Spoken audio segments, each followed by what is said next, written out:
hadir ya dalam pelajaran ini. Sebelum pelajaran dimulai, mari kita berdoa dulu. Berdoa sesuai dengan kepercayaan masing-masing. Berdoa mulai. Berdoa selesai. Baik, kali ini kita akan belajar tentang materi yaitu manajemen perkantoran. Ada nggak sih kalian yang tahu apa itu manajemen perkantoran? Tidak, Ibu. Baik, maka kita akan bahas di pelajaran kali ini, yaitu membahas tentang manajemen perkantoran. Selamat pagi semuanya. Pagi, Ibu. Oke, pelajaran kali ini akan mempelajari tentang alat-alat kantor. Di sini Ibu akan menjelaskan tentang berbagai macam alat kantor. Karena kita jurusan manajemen perkantoran dan layanan bisnis, jadi kita akan mempelajari tentang alat-alat kantor. Dan di sini Ibu sudah menyiapkan ada laptop, ada perforator, terus juga ada tip A, ada penggaris, dan juga ada pulpen, serta ada spidol juga. Sebelumnya di sini ada yang tahu nggak perforator itu gunanya Pak? Nggak tahu, Bu. Oke, Ibu akan jelaskan ya. Perforator ini kalau di bahasanya orang yang tidak mengetahui tentang manajemen perkantoran, ini biasanya orang awam nyebutnya di pelong-pelongan. Tapi itu salah ya. Ini namanya perforator, gunanya untuk melubangi kertas untuk dimasukkan ke dalam map. Oke, mengerti ya? Oke, Ibu. Dan juga ada tip X. Tip X ini berguna untuk mentip X yang salah ya. Tip X tulisan yang salah ini ya akan berguna dan juga tidak ya. Kalau digital tidak perlu menggunakan tip X.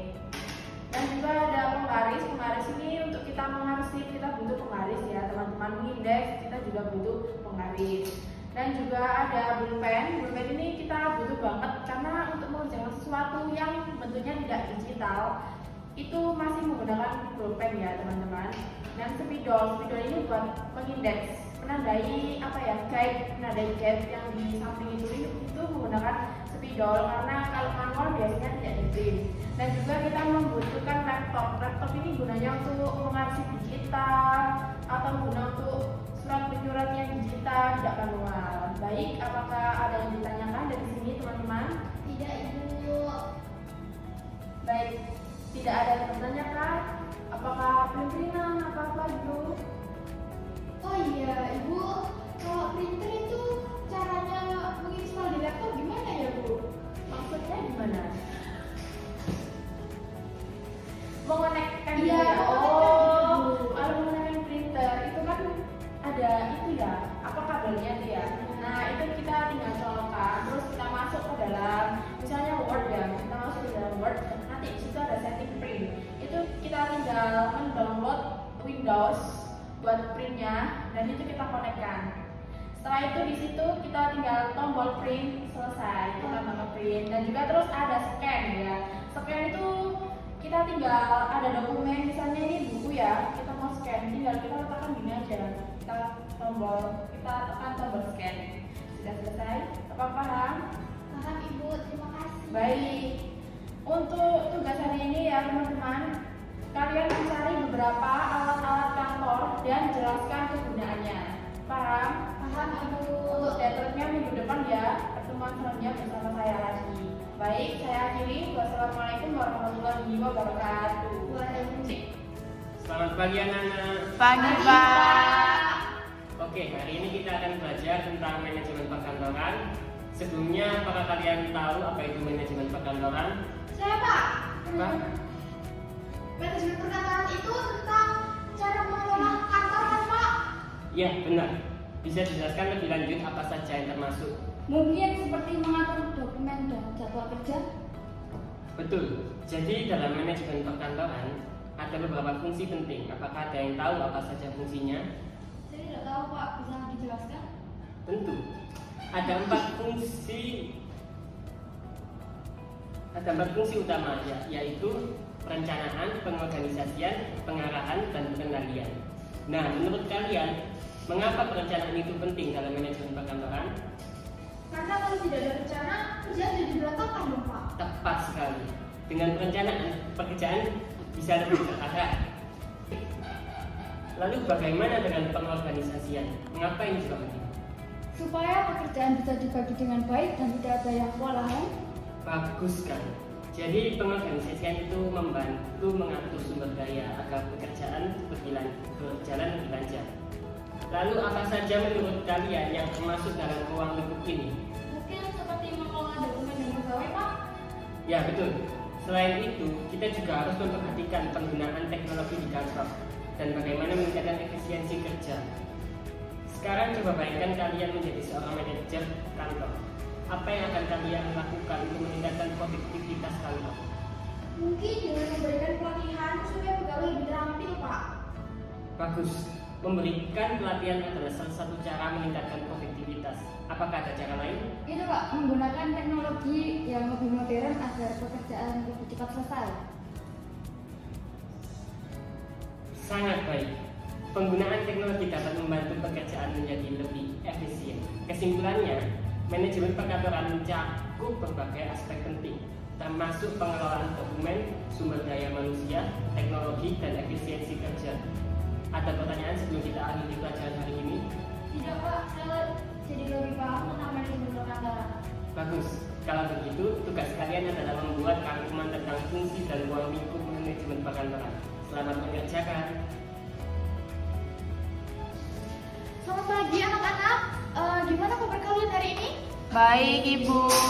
Oke, berarti seger semuanya ya. Meskipun kita sekarang lagi panas, terus juga hujan, lagi puasa, kita semua tetap sehat. Jadi kita ngomong alhamdulillah. Iya, pinter banget. Oke, karena dari awal kita membahas tentang manajemen perkantoran ya. Jadi tadi kan udah membahas tentang alat-alat kantor. Nah, sekarang di dalam manajemen perkantoran itu kan juga ada pengarsipan. Nah, di dalam pengarsipan ini ada yang namanya surat menyurat. Ada yang tahu jenis-jenis surat ada berapa? Tidak, Ibu. Nggak tahu ya? Oke, ibu kasih tahu ya. Jadi jenis-jenis surat itu ada dua. Ada surat resmi dan juga ada surat pribadi. Kalau surat resmi itu bisa kita lihat yang biasanya dapat edaran dari sekolah seperti surat pemberitahuan libur, surat tugas, surat dispen, itu termasuk dalam surat-surat resmi. Lalu kalau surat tidak resmi, itu biasanya surat izin sakit itu juga tidak resmi, tapi ada juga yang resmi. Kalau surat izin sakit yang resmi itu biasanya dari rumah sakit. Kalau misalkan kita sakit terus harus ke dokter dan nanti dikasih surat dokter ya, nah itu surat resmi. Lalu tapi kalau kita di rumah aja dan suratnya yang menulis orang tua kita itu kan tanpa kop ya, tanpa kop, tidak ada stempel, tidak ada cap dinas, itu namanya surat tidak resmi atau surat pribadi. Oke, jadi nanti akan ibu kirimkan file tentang bagian-bagian surat dari surat tidak resmi dan juga surat resmi. Sekarang ibu ingin kalian membagi satu kelas menjadi dua kelompok ya. Kelompok satu membuat surat resmi, lalu kelompok dua membuat surat tidak resmi. Dibentuk menjadi PPT dan juga PDF. Jadi yang PDF nanti isinya contoh surat resmi dan juga contoh surat tidak resmi. Lalu yang PPT kalian jelaskan bagian-bagian suratnya dari mulai kop surat sampai yang terakhir tanda tangan dan juga tembusan. Ada yang ditanyakan sampai sini anak-anak? Ada yang ditanyakan? Bertanya, Bu. Ya, silakan. Untuk surat tidak resmi itu menggunakan kop apa tidak ya, Bu? Untuk surat tidak resmi ini karena pribadi ya, jadi tidak usah menggunakan kop. Karena kop ini biasanya mengatasnamakan nama lembaga atau instansi. Bisa dimengerti? Saya bertanya, Bu. Oke, silakan. Itu PPT-nya itu menjelaskan bagian-bagian surat satu persatu apa langsung membuat surat aja ya, Bu? Nah, PPT-nya nanti dimulai slide pertama dijelaskan tentang kop ya, penulisannya bagaimana, logonya di sebelah mana, dan lain-lain. Pokoknya tentang kop surat sampai selesai. Lalu slide kedua dilanjutkan bagian kedua dari seterusnya sampai bagian terakhir. Bisa dimengerti? Bisa. Oke, jadi nanti tugasnya dikumpulkan minggu depan ya. Baik, Ketika Ibu. kita bertemu lagi. Kalau gitu cukup sampai di sini ya. Kita akhiri saja. Apabila ada pertanyaan bisa langsung ditanyakan kepada saya, mungkin bisa lewat CPWA ya. Oke, saya akhiri. Wassalamualaikum warahmatullahi wabarakatuh. Waalaikumsalam warahmatullahi. Selamat pagi anak-anak. Pagi, Bu. Oke, di sini ibu mau tanya nih, siapa Siapa di antara kalian yang pernah buat PPT? Saya Bu, saya waktu PKL pernah bikin laporan dan untuk PPT Bu. Bagus banget. Kira-kira apa sih yang kamu perhatiin dalam membuat PPT itu? Saya fokus pada data yang akurat dan tampilan yang ringkas agar mudah dipahami oleh atasan. Tepat sekali.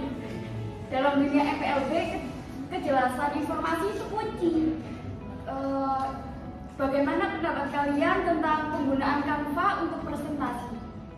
Menurut saya, Canva sangat membantu karena banyak template profesional yang bisa langsung digunakan. Kita juga bisa menyesuaikan desainnya agar sesuai dengan identitas perusahaan. Benar banget. Canva menawarkan fleksibilitas dalam desain. Nah, kira-kira apa saja sih elemen yang penting yang harus ada dalam presentasi? Selain data, visualisasi seperti grafik dan diagram sangat penting untuk memperjelas tren dan angka. Kita juga harus memperhatikan tata letak agar presentasi terlihat lebih profesional. Nah, betul banget. Tata letak yang baik mencerminkan profesionalisme. Bagaimana cara memilih template yang tepat di Canva untuk presentasi? Kita bisa mencari template berdasarkan kategori seperti laporan bisnis atau presentasi pemasaran. Pastikan template tersebut memiliki desain yang bersih dan sesuai dengan pesan yang ingin disampaikan. Nah, selain itu diperhatikan juga ya penggunaan warna dan font agar tetap konsisten dengan branding perusahaan. Nah, kira-kira apa saja kesalahan umum yang sering dilakukan saat membuat presentasi? Tahu Bu, terlalu banyak teks dalam satu slide, animasi yang berlebihan dan kurangnya visualisasi data. Oke, betul banget. Hindari ya kesalahan-kesalahan tersebut agar presentasi kalian lebih efektif. Oke, jadi kalian sudah tidak asing kan ya dengan Canva. Nah, di Canva itu bukan hanya PPT aja ya. Jadi di Canva itu kalian bisa kayak mengedit foto, video, bahkan juga grafik ya. Kalian kalau bikin CV juga itu ada di template-nya. Jadi kalian nggak usah bingung-bingung cari CV atau apapun itulah. Nah, di situ udah ada template tersendiri. Nah, kira-kira ada yang belum ngerti nggak sih tentang Canva? Udah semua kan? Sudah, Bu. Sebelum Ibu mengakhiri kelas hari ini, apakah ada yang ditanyakan? Tidak. Atau mau tugas? Enggak, Bu. Bu mau tanya. Ya, silakan. Itu kalau Canva itu apa bedanya sama PowerPoint, Bu? Kalau di Canva itu lebih kayak fasilitasnya tuh banyak atau banyak PowerPoint ya, Bu? Nah, di Canva sama PowerPoint itu sebenarnya kayak hampir sama ya. Tapi di Canva itu lebih ke desain-desainnya tuh lucu dan unik-unik, dan itu bisa disesuaikan dengan materi yang kamu ambil. Kayak misal materi kamu tentang organisasi, nah di Canva itu sudah template-nya itu, jadi kamu nggak usah pusing-pusing cari buat desain, buat itu nggak usah. Jadi di Canva aja udah lengkap semua. Baik, Ibu. Terima kasih. Oke, akan saya akhiri ya pelajaran hari ini. Wassalamualaikum warahmatullahi wabarakatuh. Waalaikumsalam warahmatullahi wabarakatuh. Baik, akhirnya selesai juga pelajaran yang kita pelajari hari ini. Gimana mempelajari tentang manajemen perkantoran? Seru nggak? Seru, Bu.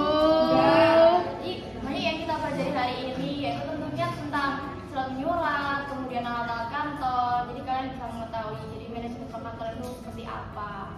Nah, jangan lupa ya kerjakan tugasnya dan kumpulkan sesuai deadline. Jadi sebelum Ibu akhiri pelajaran kali ini, mari kita berdoa sesuai dengan kepercayaan masing-masing. Berdoa dimulai. Berdoa selesai. Baik, Ibu akhiri. Sekian. Wassalamualaikum warahmatullahi wabarakatuh. Waalaikumsalam warahmatullahi wabarakatuh.